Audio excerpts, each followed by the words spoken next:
Good evening, everyone.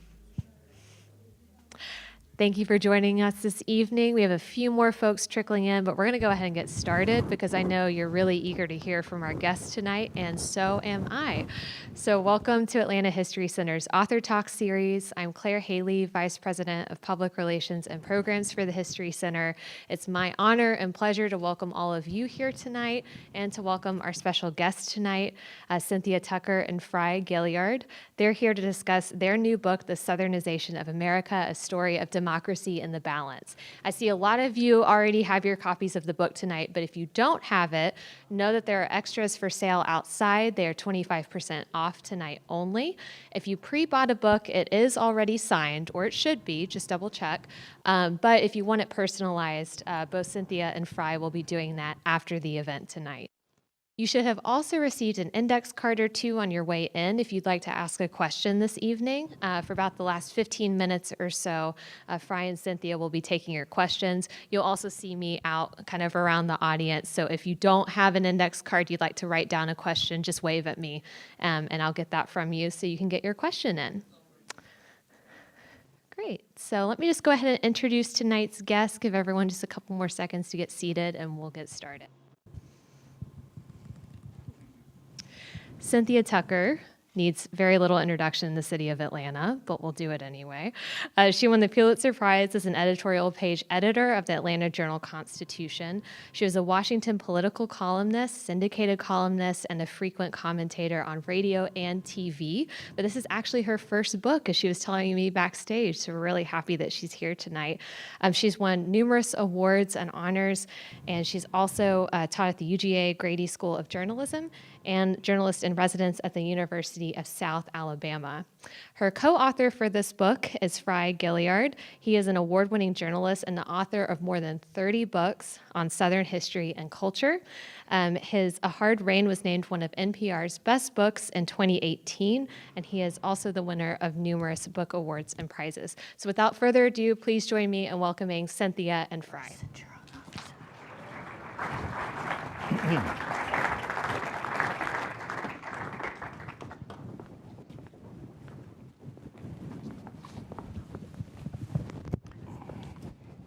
Good evening, everybody.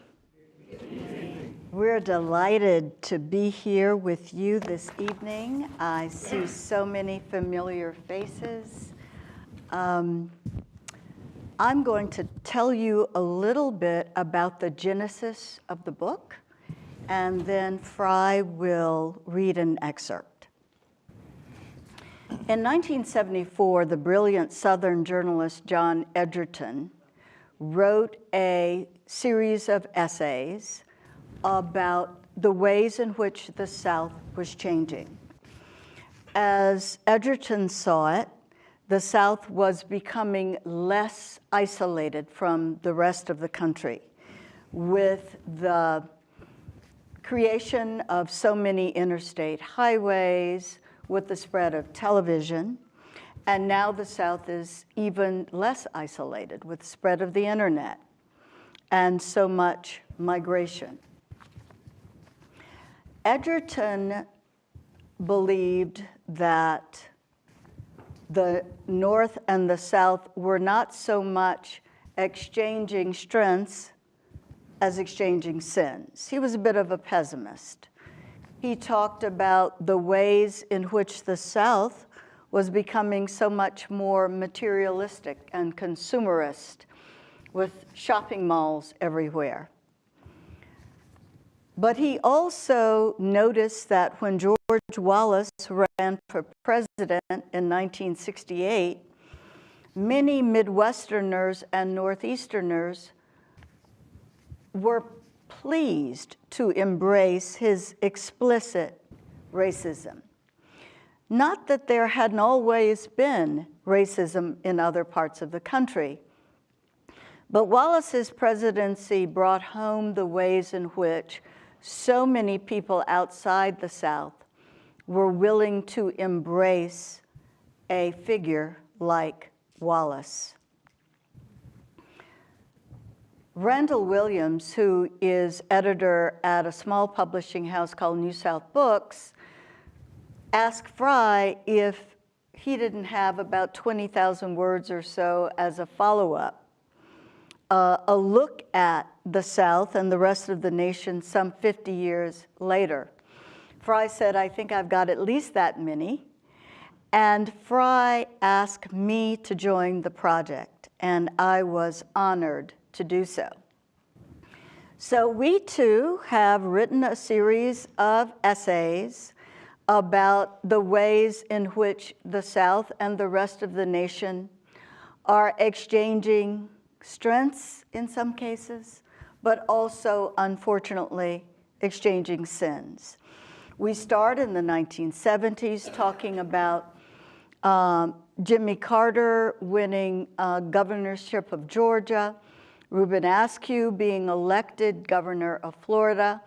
That was a time when it seemed as though the South was moving in the right direction.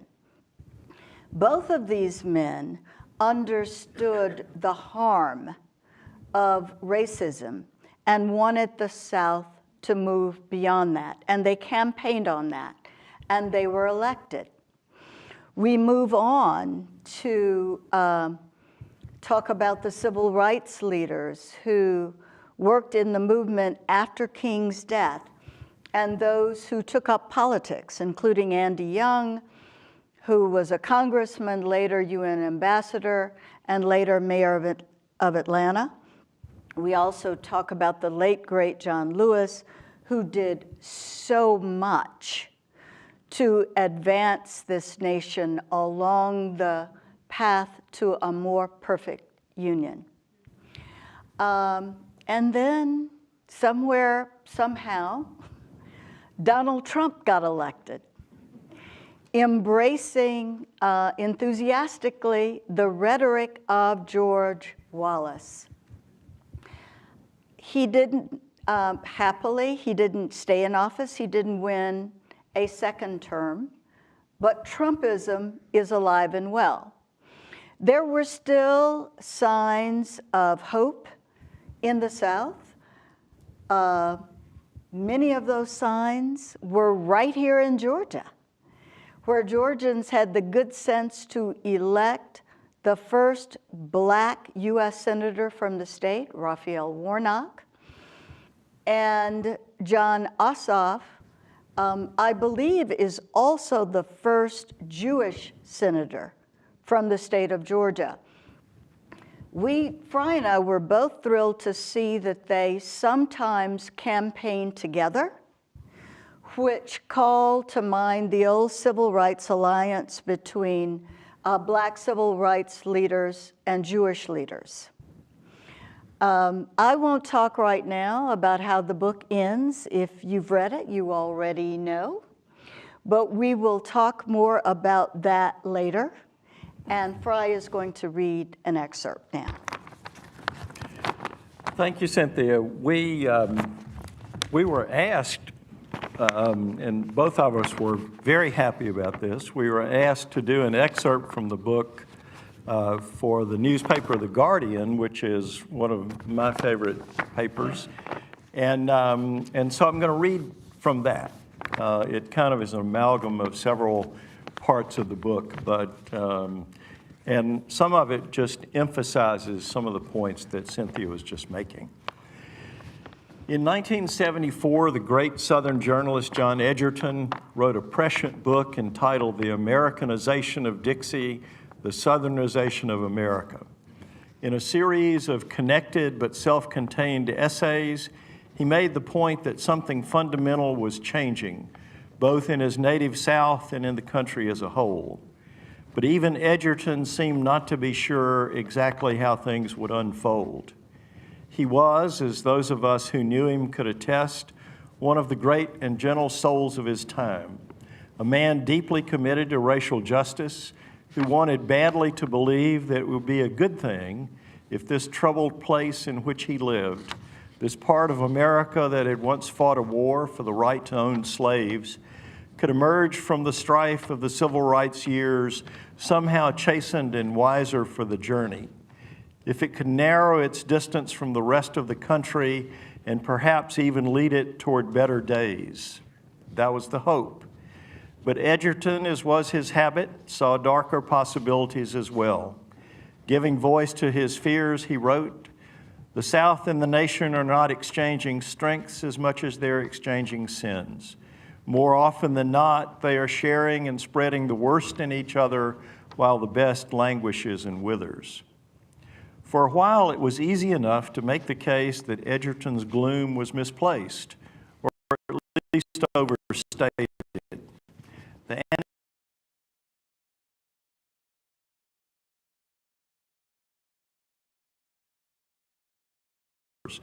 he was elected in 1969 on a promise of racial reconciliation.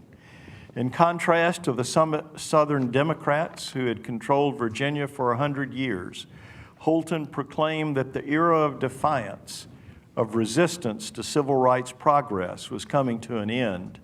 He supported school desegregation, appointed women and minorities to state government, and promised to make Virginia a model in race relations. In Florida, new Democratic Governor Reuben Askew sounded nearly identical themes and set such a standard for integrity that Harvard's John F. Kennedy School of Government rated him one of the top 10 governors of the 20th century. And of course, there was Jimmy Carter. Elected governor of Georgia in 1970, Carter proclaimed in his inaugural address that the time for racial discrimination is over. Easily the most ambitious of these NewSouth champions, he soon set out for the presidency with Southernness at the heart of his appeal. I've been the product of an emerging South, he said. I see the clear advantages of throwing off the millstone of racial prejudice. I think it's a process that's compatible with the moral and ethical standards of our nation, the heritage of our country as envisioned by our forefathers. I also see that we have a special responsibility here. When we are meek or quiescent or silent on the subject of civil rights at home or human rights abroad, there is no other voice on earth that can replace the lost voice, the absent voice of the United States. This is what the persecutors want. This is what the persecuted fear. For many Americans, it was mesmerizing. A peanut farmer from the deepest South, reconnecting the country with its finest ideals. In 1976, when Carter won the Democratic nomination, he stood side by side at the National Convention, gazing out across the sea of delegates with Martin Luther King Sr. There they were, two native Georgians, one black, one white, a Southern governor and a civil rights lion, sharing a moment that felt like a revival, not only of the faith they both proclaimed, but of a dream deferred, of shining hopes and possibilities in which so many of us wanted to believe. Surely the Lord, shouted Daddy King over the mad cacophony of music and cheers amid descending balloons, is in this place. There was intoxication in the moment, but we knew it was shadowed by something very different, the realities John Edgerton was writing about. In the presidential election of 1968, Richard Nixon had embarked on a Southern strategy, and he did not mean the things that Jimmy Carter was telling us. In a sense, Nixon's mentor had been George Wallace. He watched in private admiration as the Alabama governor, who had pledged in 1963 his commitment to segregation forever, learned to redefine his appeal. In the presidential primaries of 1964 and 68, Wallace spoke more obliquely about race, almost as if he were teaching the nation how to think in code. From the time he famously stood in the schoolhouse door, he had begun to polish that skill. Everybody understood in the summer of 1963 the mission at hand, how Wallace was embarked on a doomed, quixotic quest to block the admission of black students Vivian Malone and James Hood to the University of Alabama. But just as secessionists 100 years earlier had talked about states' rights when they really meant slavery, Wallace cast the federal government as a bully, an outside force pursuing integration without regard to the will of the people, and he cast himself as a noble defender of freedom. A few years later, on the campaign trail for the presidency, he found it useful not to mention segregation, but to talk about liberal sob sisters, or bleeding heart sociologists, or some bearded Washington bureaucrat who can't even park his bicycle straight. All the shared resentments were there, but he and his audience felt shielded from the charge, his accusers frustrated as they attempted to make it that they were bigots at heart. There were times when he couldn't contain himself. Once in 1968, he invoked the specter of urban riots, those moments when African American rage, often in response to police brutality, erupted into violence, became, in a sense, a magnified reflection of the crime. We don't have riots down in Alabama, Wallace roared, bantamweight defiance flashing in his eyes. They start a riot down there, first one of them pick up a brick, gets a bullet to the brain. And then you walk over to the next one and say, all right, pick up a brick.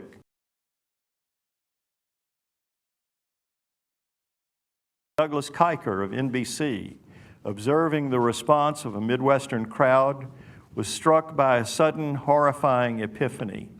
They all hate black people, all of them. They're all afraid. Great God, that's it. They're all Southern. The whole United States is Southern. There were African American activists, people like James Baldwin or Malcolm X, who begged to differ. Both had written with urgency about the indigenous racism of the North. It was more complicated. If racism had already taken root in every nook and corner of America, was there nevertheless something in Kiker's moment of revelation? In this era of homogenization, when television and interstate highways, and soon enough the internet, were erasing the isolation of the South, pulling it into the national mainstream, was there something about our place that was beginning to reshape the country? And if there was, might it be a source of mystical promise, or was it more inevitably a reality overflowing with dread? So that's the question that we pose in the book, and we kind of try to say that it is a question that Southern leaders have implicitly, if not sometimes not even deliberately, posed to the country ever since its founding. Thomas Jefferson wrote the words of the Declaration of Independence. He talked about all men being created equal. And those words have been a kind of North Star for the growth of American democracy, for the fact that it can and has at times become more inclusive, but with a kind of ebb and flow about that process. And yet the author of those stirring words that we would like to believe we live by was a man, obviously, who enslaved other human beings. So that's been the kind of yin and yang of the South. That's been the sort of parallel currents in the American character ever since the very beginning, we argue. And we trace that some in the book. We talk a lot about the years since the 1970s and come forward through the January 6th attack and all of that, but there are flashbacks in the book too, to foreshadowings of some of the darker things that have happened in our own time. In a part of the book where we wrote about the family separation policy on our southern border, where brown-skinned children were taken from their parents who were seeking asylum in the United States, and it was done deliberately as a policy of deterrence. And one of the people who was a primary architect of that policy was one of my home senators and Cynthia's home senators from the state of Alabama, Jeff Sessions, who by that time was Attorney General of the United States. And that was an elementally horrifying thing to many people, to see these children crying for their mothers and fathers as they were separated because their parents were trying to escape some kind of danger or seek a better life in this country. But we point out that if you go not too far from here, a couple of hours to the west, to Montgomery, Alabama, to the Equal Justice Initiative Museum, when you go in that museum, one of the very first exhibits you see is a panel of quotes from a black man who was being sold in the warehouse where the museum was established. And this man, his words were recalling not simply the humiliation and the shame of his own experience, but having seen an enslaved woman being separated from her 7 children. And he remembered the woman saying to him, "They took them all. Why don't God just kill me?" And so we realize that there are these painful precedents in our history scattered all through it. And yet there are those flashes of hope in our history scattered all through it. During Reconstruction, the first black men, and it was all men in those days, to serve in the U.S. Congress often had a kind of Nelson Mandela sensibility. They were people who wanted equal rights, all the civic affirmations of the humanity that had been denied them by slavery. But they also didn't want their white neighbors punished for fighting for the Confederacy. There was this kind of forgiving spirit and this kind of grace that was there, and we see that modeled again and again and again. And so the question we raise in the book, and one maybe you and I can discuss now for a minute, is will we turn away once again from that promise? And the evidence is mixed, we say. Very much so. And I want to point out just a moment, since Frye was just talking about echoes of the past cropping up over and over again. There is throughout state legislatures dominated by conservatives and school boards at the moment a movement to cull from classrooms the teaching of what opponents call critical race theory. Now, my argument is that most of the people talking about critical race theory have no idea what it is, actually, because critical race theory is certainly not being taught in elementary schools, and I don't think it's being taught in any high schools. It is a college-level course, sometimes introduced in law schools. But what these opponents of CRT, as they call it, are actually trying to do is whitewash, no pun intended, the history of the United States so that students are not taught the history as it actually was. If you read about the controversies in the classrooms and the books that are being banned, what you find the legislators are after are in many cases books about Black history. Since this is a full-fledged culture war, there are also opponents of books that introduce to children something they already know, that families come in all different sizes and shapes and formations, and that there are books for young children about gender identity as well. But what it reminds me of is that when I was in the 4th grade, going to segregated schools in Monroeville, Alabama, and reading from hand-me-down textbooks, my 4th grade textbook, No Alabama, was co-authored by a man who wrote that slaves were happy.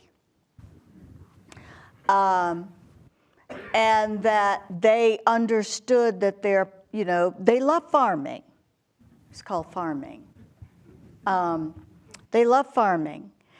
And so happily for me, there's not much good that could be said about segregated classrooms. But the good news was my teachers just ignored all that nonsense. But it was in the textbooks. And so that too is an echo of the times we're currently in. It's an echo of all of the incredible energy that was put into lost cause mythology.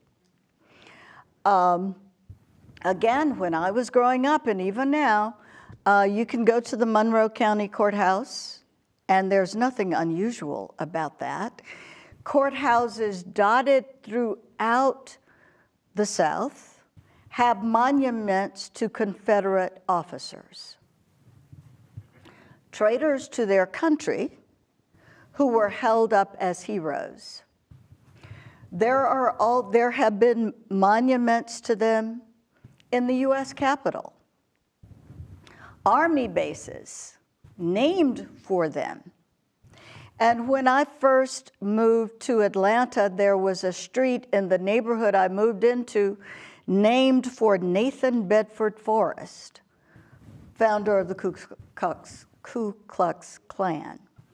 So what I see now in this so-called CRT, anti-CRT movement is an effort to go back to that time when children were not taught history as it really was. The governor of Mississippi recently recorded a video in which he swore that in classrooms, white children are being dragged to the front and made to apologize for being oppressors.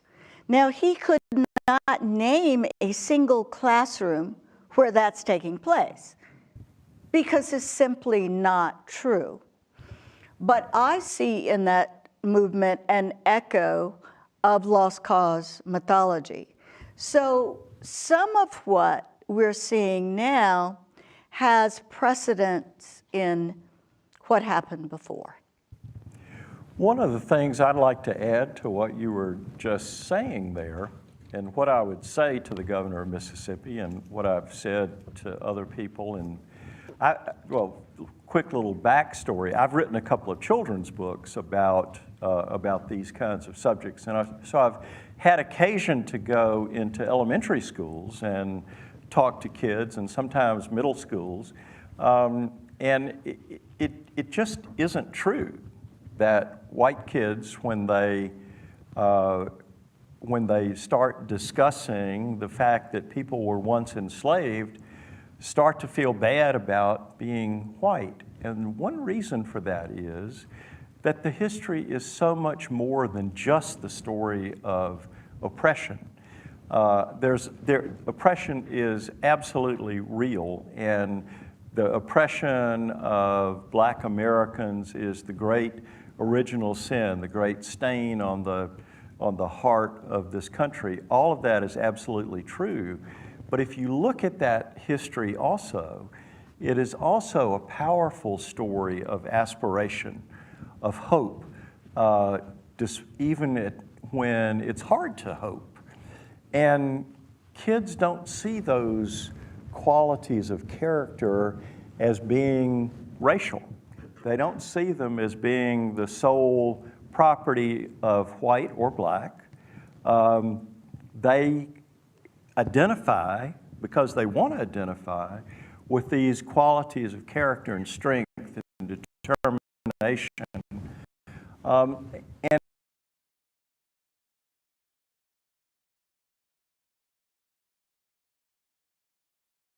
history of white people trying to do the right thing, because that's a thread that runs its way through our history also.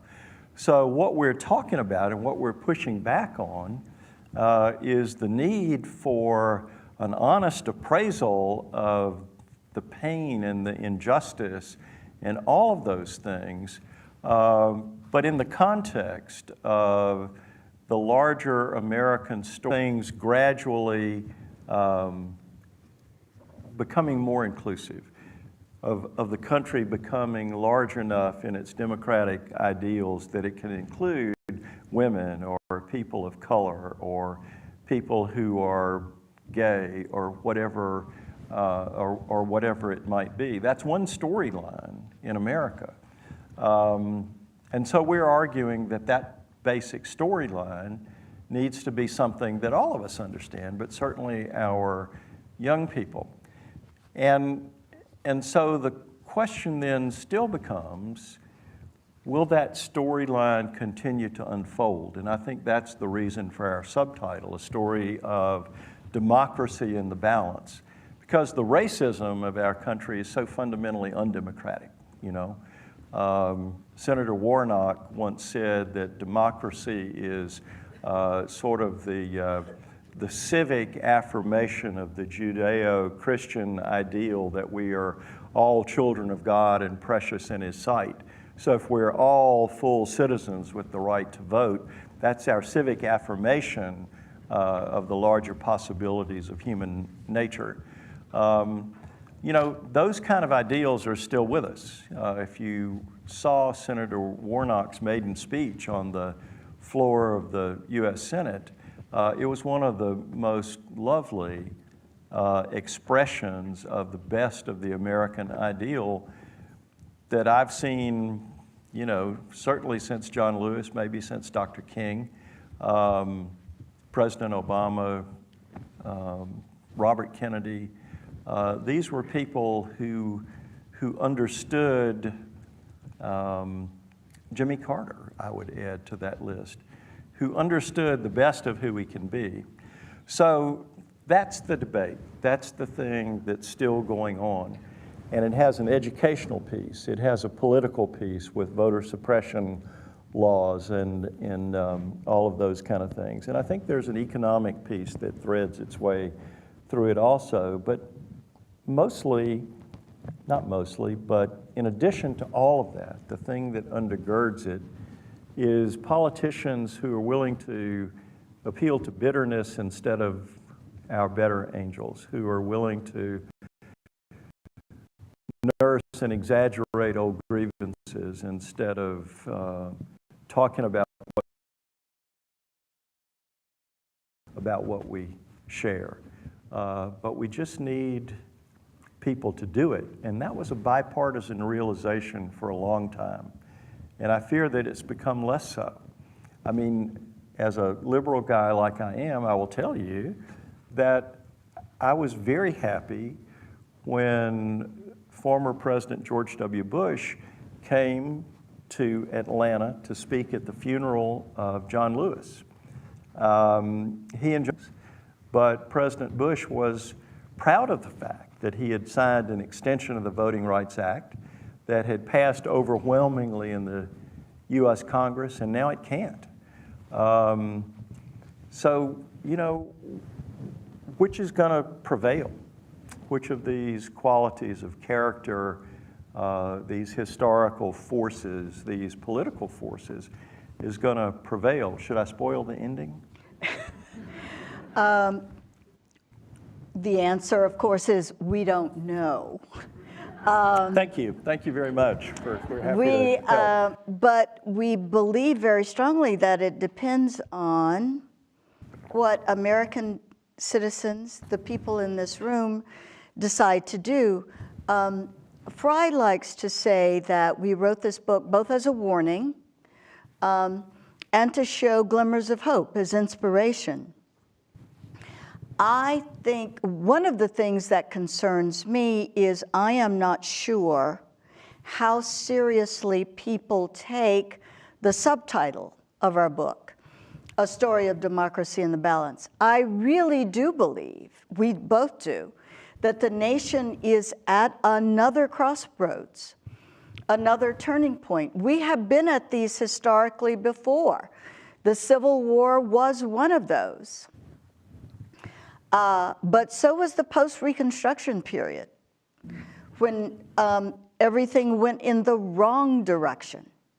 Then there was the civil rights movement. And notice the huge part that the South plays in all of those. I believe, and I think that there are many historians who would agree with me, that the United States was not really a democracy until the civil rights movement.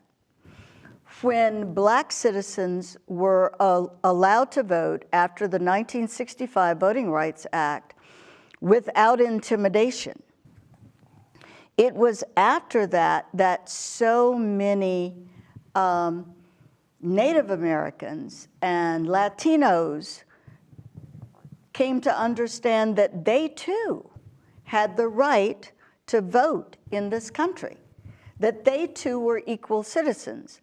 And of course, the civil rights movement spawned other movements for full equality. The women's movement, the gay rights movement followed as other people who were marginalized came to realize that they too had every right to claim full citizenship. As I look at things, as a Black woman, it seems to me that the nation was better off for all of those movements. And I'm not just speaking in a political sense. The South was much better off economically after the end of Jim Crow, because then major companies felt, okay, we can go there. It's okay if we set a flag down, you know, in Georgia, in Alabama, in Mississippi. Everybody prospered. So I suppose one of the questions that I would like for more white citizens, particularly white conservatives, to ask themselves is, how were you hurt personally by Black people and gay people and transgender people gaining full citizenship? I don't see that anybody was hurt by that. It seems to me, again, that we were all better off. But it may be, as Isabel Wilkerson argues brilliantly in Caste, that there are many whites who believe they are harmed if they lose cultural and political influence. At the very end of the book, we use a quote from Taylor Branch that Isabel got from him in her book, Caste.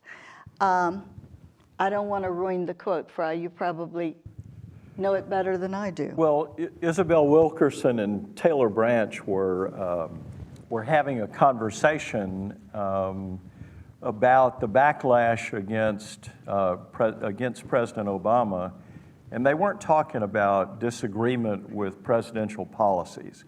I mean, all presidents have to decide, and to decide is to divide, and so there are always going to be controversies and political debates about policy. That's as it should be.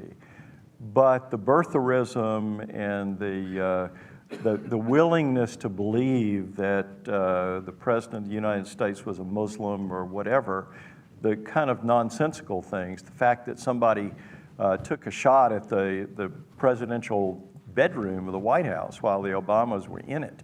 That person is in prison now. But that those kind of things were indicative of something dark and resurgent in the country. And so Wilkerson and Branch were talking about this, and Branch said, do you suppose that this country once again will choose whiteness over democracy?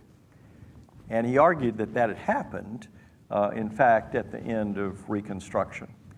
And so the question was then hanging, is it going to happen again? And it could. I mean, it really could. There are serious efforts underway to just overturn elections or make it harder for people to vote or whatever. Elections were overturned, by the way, in the post-Reconstruction era, so there really is precedent for that in the history of the country. But surely, most Americans of all colors know, if you think about it, that multicultural that this country is multicultural, that it is multiracial. That is not going to change. That is absolutely baked into the realities of life in this country. Since that's the case, what kind of country do we want it to be? Do we want to understand each other and try to get along and be able to come together to deal with complicated problems and have to relearn the art of compromise and creative disagreement and all of those things that are not easy, but we better, right?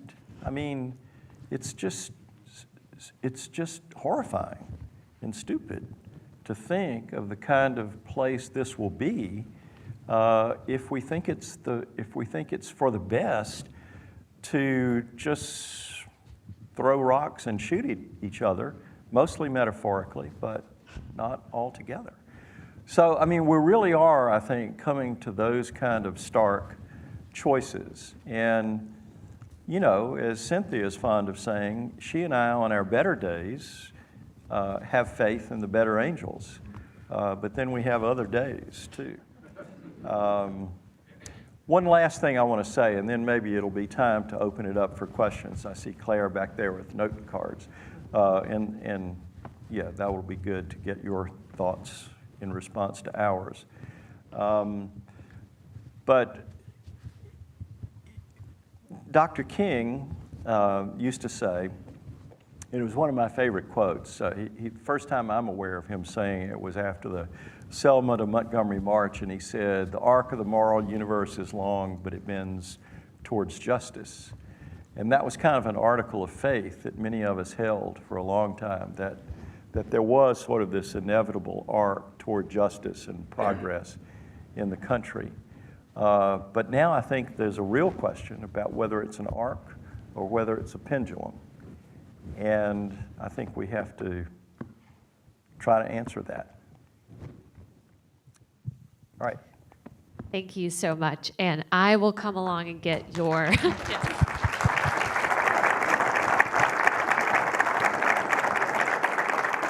I have one question to get us started, and then if you have one, just hold it up, I'll come and get it. If you need a note card, let me know.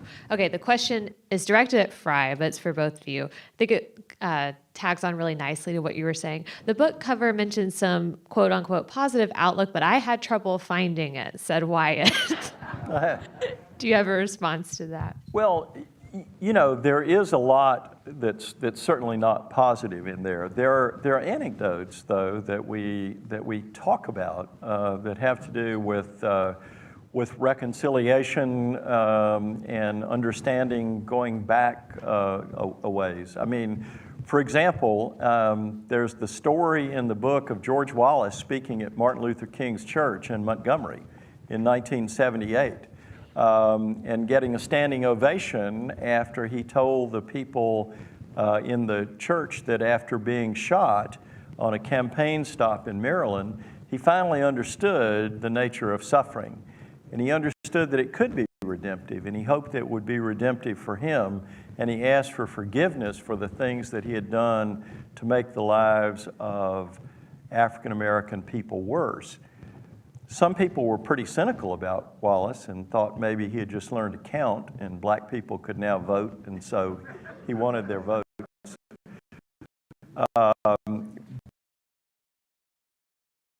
About Wallace. John Lewis went and spent time with Wallace and said, and we have this in the book too, it was almost like somebody confessing to a priest. You know, we talk about Jimmy Carter and the things he said. And then in the end of the book, we talk about the elections in Georgia in 2020 and the extraordinary hopefulness that those contain as an example for the rest of the... Because not only did Joe Biden beat Donald Trump in Georgia, which Cynthia and I both think was a good thing, but in addition to that, you know, you had these two Senate candidates campaigning together, reaching across those old divides, rekindling old alliances. You know, John Ossoff took the oath of office on a Bible that had been in the Jewish temple that was bombed here in Atlanta in the 1950s. I mean, those kind of symbols, hopeful symbols of the past, not the bombing, but the preservation of that artifact from a time that the rabbi in that temple took heroic stands for justice. Those are the hopeful signs that we talk about in the book. But whoever asked the question is right. There's a lot of, there's a whole chapter on that we call the golden escalator, which is about the candidate who came down a golden escalator in 2015 and immediately painted a whole race of people with the epithet that they were racists. I mean, he conceded, as he sometimes does, to muddy the issue. Some are good people, I assume, but it was a throwaway, afterthought kind of line to put the rapist in perspective. Well, all of that is hard to find much, for me, much hope in that. When you magnify grievances on purpose instead of trying to heal them, it's such a disservice to the country that, you know, to me, it becomes unpatriotic. Why would you do that if you love the country? But that's just me. Next question is, could you explain the fairness doctrine of 1949, and if it were still in effect today, how it would serve the public interest? That's you. President Biden recently, and I'm going to mangle the quote, so I will just say he suggested, this is not exactly what he said, something to the effect that Fox News is one of the worst influences on the nation at the moment. I happen to agree with him 110%. The fairness doctrine was created way back in the day before streaming services and cable news, when the broadcast waves were regulated by the government. So the government could require the big three legacy broadcast networks, CBS, NBC, ABC, to air public interest programming. And they were required to air issues that some citizens might consider controversial, and to give equal time to both sides of an issue. That meant that people were, and let's face it, people didn't have nearly as many distractions as they do today, many other things to do. And so many Americans were sitting in front of the television watching this public interest programming. I believe that that meant that people were better informed about current events. Fast forward to the 1980s, when Reagan and a group of conservative Republicans wanted to get rid of the fairness doctrine. I don't know why, but a comedian at the time said, it's because the facts have a liberal bias. When the fairness doctrine was eliminated, that opened the door, not just for Fox News, but for people like Rush Limbaugh, who had absolutely not only no interest in fairness, but no interest in facts. So what so many people are exposed to today, if Fox News were simply airing the conservative point of view all the time, that wouldn't be nearly so dangerous. But what so many of these talk show hosts, radio and TV and internet, are doing these days is simply airing lies, telling people that ivermectin cures COVID, telling people that Putin is in fact in Ukraine to get rid of Nazis. So it isn't just a war on the liberal point of view. it is a war on facts. And I think that that is one of the most dangerous things confronting a democracy. You know, every time I read that the Russian people are subjected every day to this utter nonsense about the war in Ukraine, I sit there and I think, how could they believe that?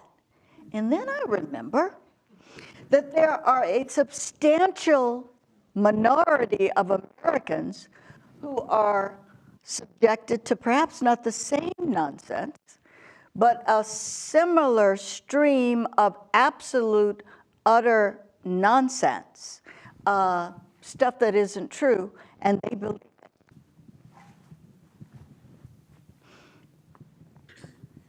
Another question about the role of the media in all of this. Can you talk about the role of televangelists and large evangelical congregations and the support of the culture war, and how you see the issues that you talk about going with these? There's a great chapter in the book on it.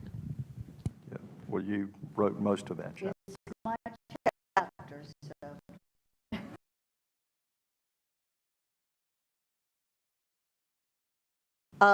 I have been fascinated by the Christian right.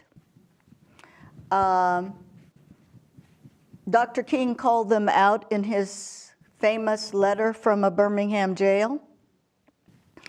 And I grew up with knowing that there were these people who called themselves Christians, but who didn't believe that I should sit next to their children in a classroom, or that my family should sit down to eat in a. Over the years, I watched as it seemed that the Christian right was at least coming to terms with what I believe is the actual gospel of Jesus, at least on the subject of race. In the 1990s, the Southern Baptist Convention finally got around to apologizing for slavery, a little late, but better late than never.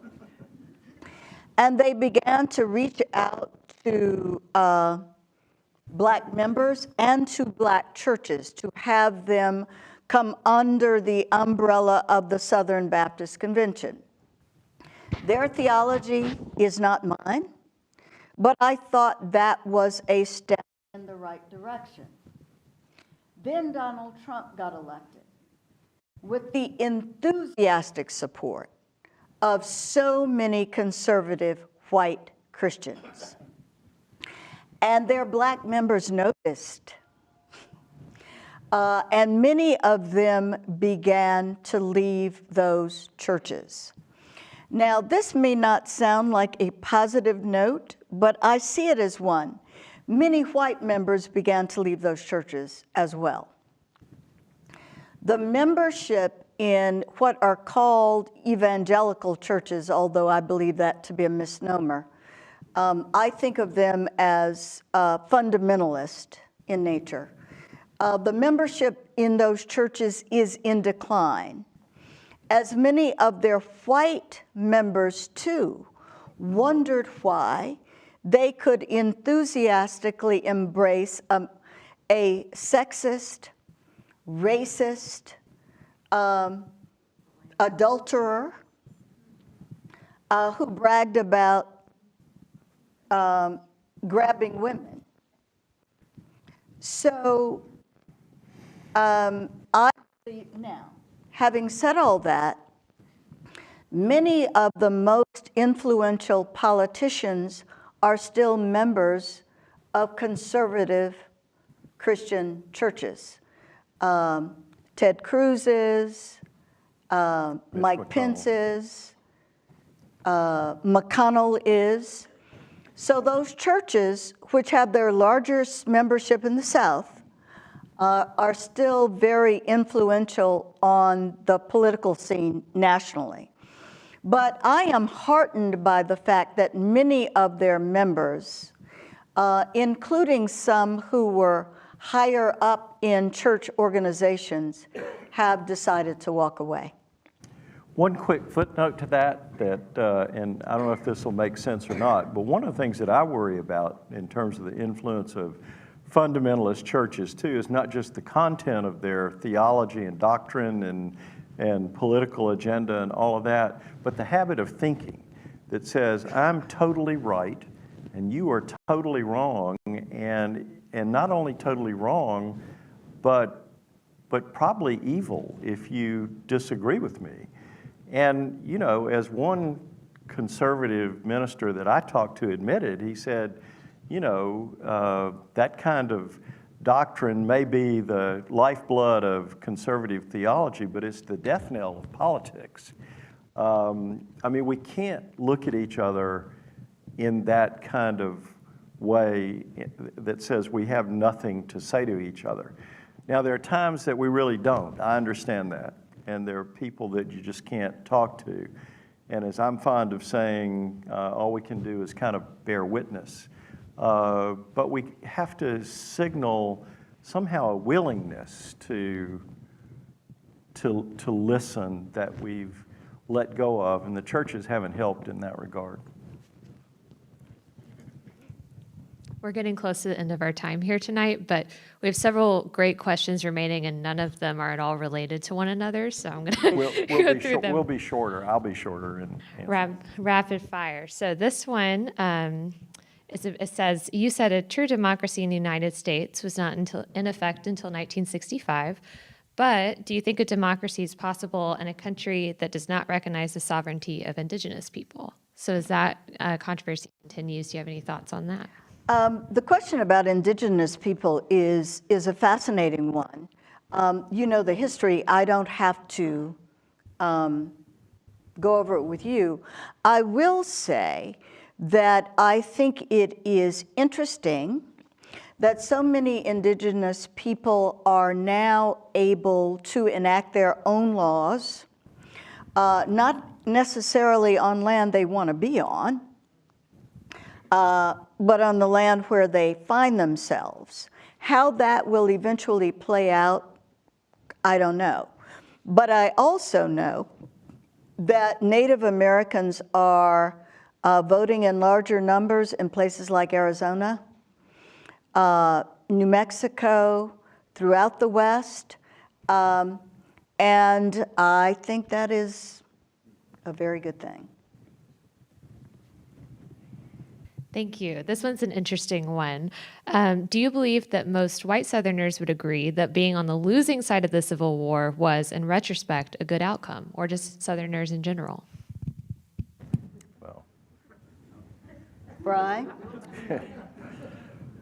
you know, speaking for all white guys in the South, you know, I mean, what a, you know, the good thing that happened in the Civil War was that the South lost and slavery ended. And surely, my fellow white guys agree with me that it's better that slavery ended. Problem is racism didn't. And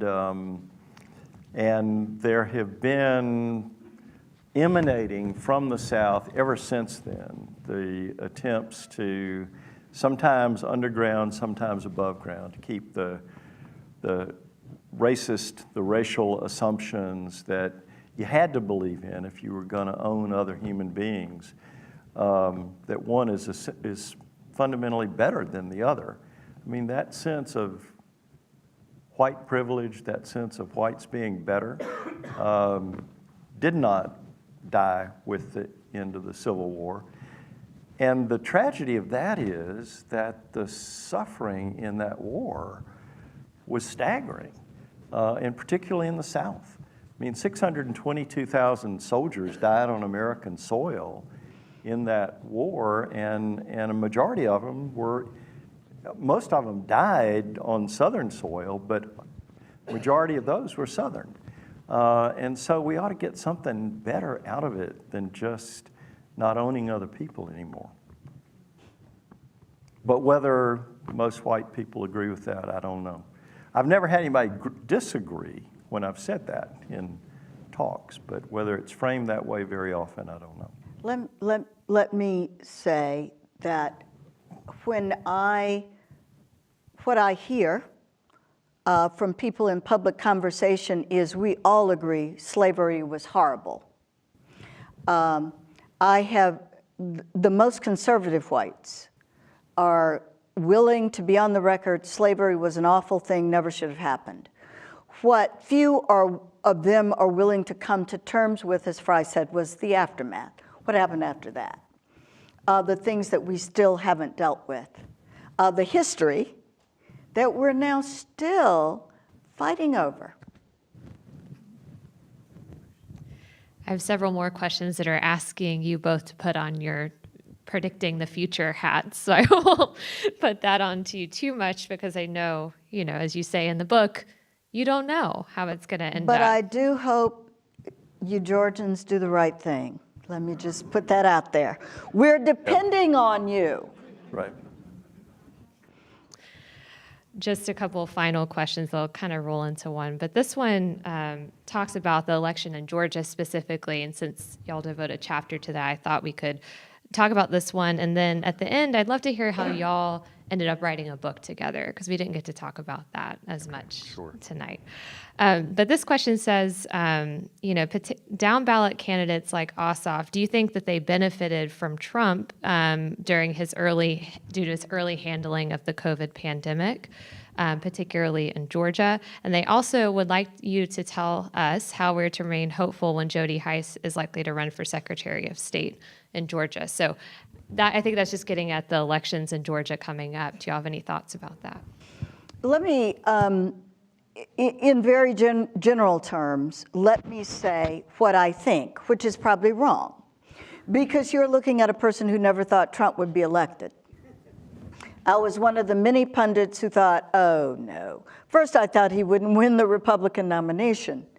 And then I certainly didn't think he'd win the presidency. Having said all that, let me say that he was a bad enough president that the majority of voters were ready to get rid of him.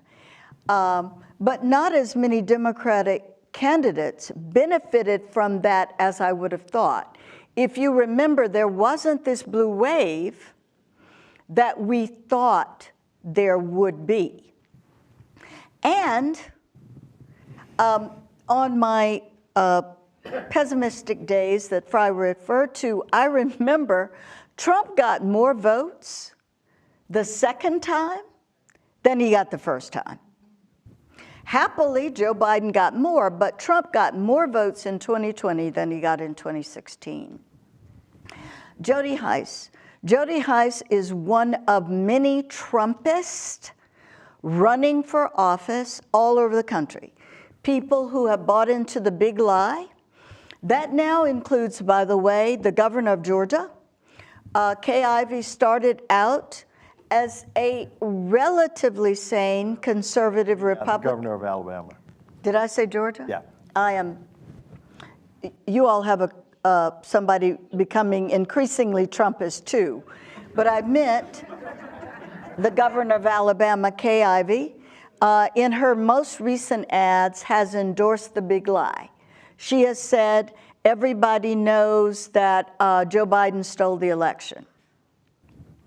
Around the country, there are people, because the big lie has become a foundational truth of the Republican Party, around the country there are people running for various offices who have explicitly endorsed the big lie. The scariest places for them to be are close to the election machinery. So please, Georgians, we're depending on you to keep that from happening here.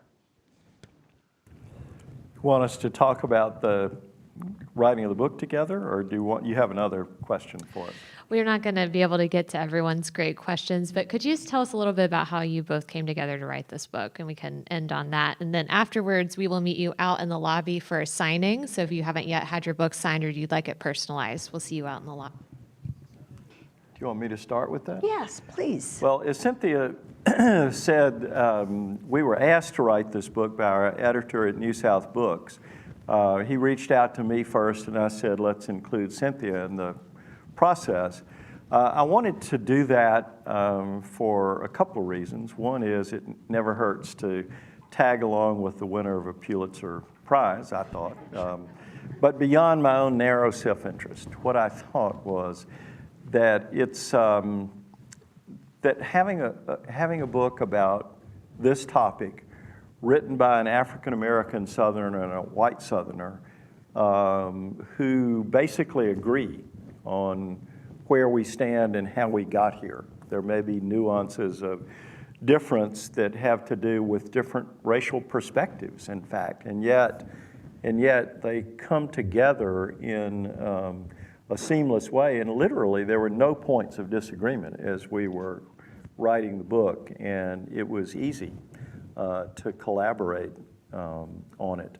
But we wanted to make that statement, you know, a black voice and a white voice from the South talking about our better angels and them clinging to life, but the threats that the opposite poses. I had gotten to know Frye,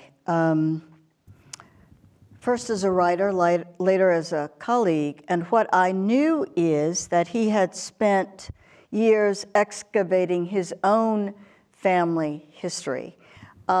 He answered the question about the Civil War. What he did not say was that he can trace his heritage back to men who fought in the Civil War. And he has written about that and tried to come to terms with, in his writing, what it has meant that his family wealth was based on enslaving black people.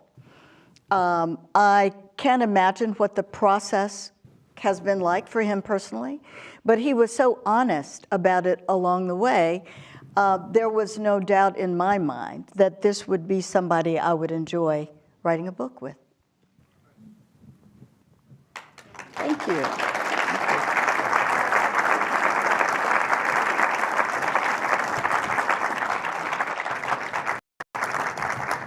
Thanks for the questions. Great questions.